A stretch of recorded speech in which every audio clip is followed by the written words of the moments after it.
Sievietēm jau ir sākusies. Pie tehniskajām disciplīnām varam vēl izcelt bez pieminētās tālēkšana, vēl diska mešana vīriešiem, protams, arī mājnieks dalībnieku vidū. Bet tagad visu uzmanību 400 metru barjeras skrējiena dalībniecēm.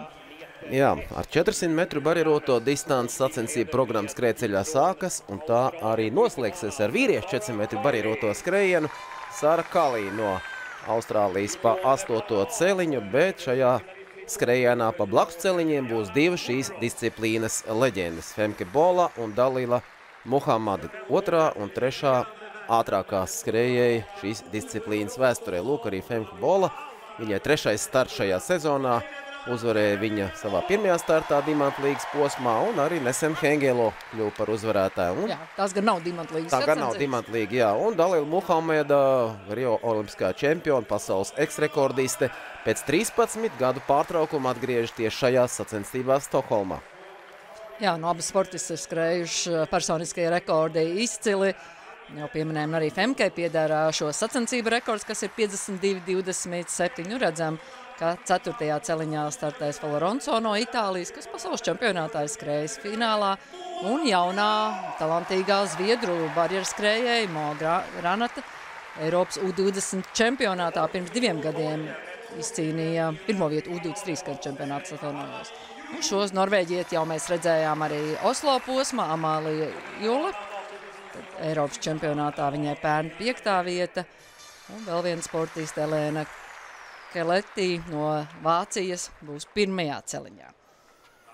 Jā, nu runājot par galvenajām favorītēm, tātad Bola savulaik pirms 5 gadiem tieši šeit Stokholmā izcīnīja savu pirmo uzvaru Dimanta līgas sacensībā. Šobrīd tādas viņai jau ir 26, viņa joprojām ir nepārspēta Dimanta līgā, savukārt Dalila Muhamada 11 reizes uzvarēja Dimanta līgā un 11. uzvara pirms dažām dienām Oslo pēc 3 gadu pārtraukuma.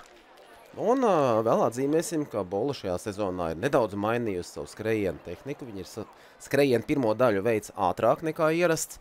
Un kā viņa pat izteicās tiem Stokholmas mačiem, tad viņai ļoti svarīgs šodien būs 2. līkums, ja tā var teikt, ko viņa centīsies tehniski labi izskriet. Jo kā viņa pat izteiksies, ja es domāju par savu tehniku, tad viss ir kārtībā, tikko es domāju par rezultātu, man nekas labs nesenāk. Skatāmies, cik ātri iesāks Femke Bola pirmo distances pusi un vai viss sanāks vai nesatipinās. Tas ļoti svarīgi barjeras skrējienā.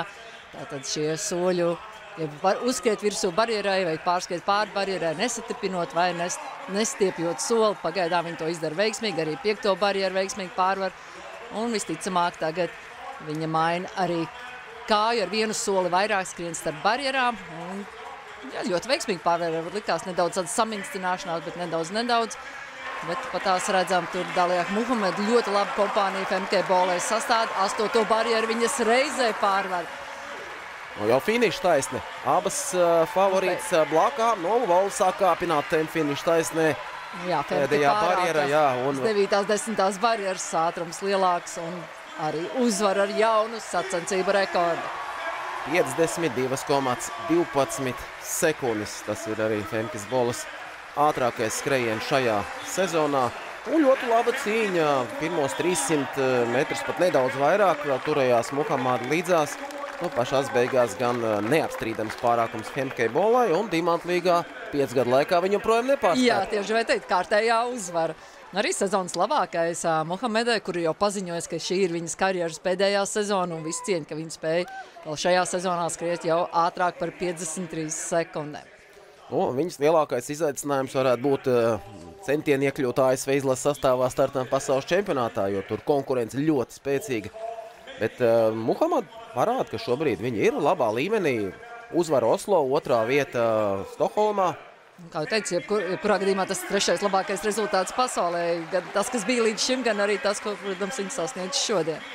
Un apsveicam panamieti Giannu Vudrofu ar 3. vietu šajā skrējienā. 4. ir vāciete Elēna Keletija, 5. norvēģiete Amālija Juela. Un Vācijas sportistei Keletijai personiskais rekords. Arī 6. vietā finišējušai zviedrietei Mo Granatai personiskais rekords šajā skrējienā.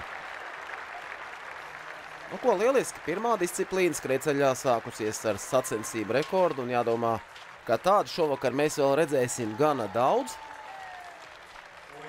Jā, jau pieminējām gan kārslēkšanas sektoru, varbūt tik lieliskos laikapstākļos mainiekus, savus lielākos līdzjūtējus iepriecinās Armands Duplantis. Jau minējām par tālēkšanas sektoru sievietēm, ļoti spēcīgas dalībnieces.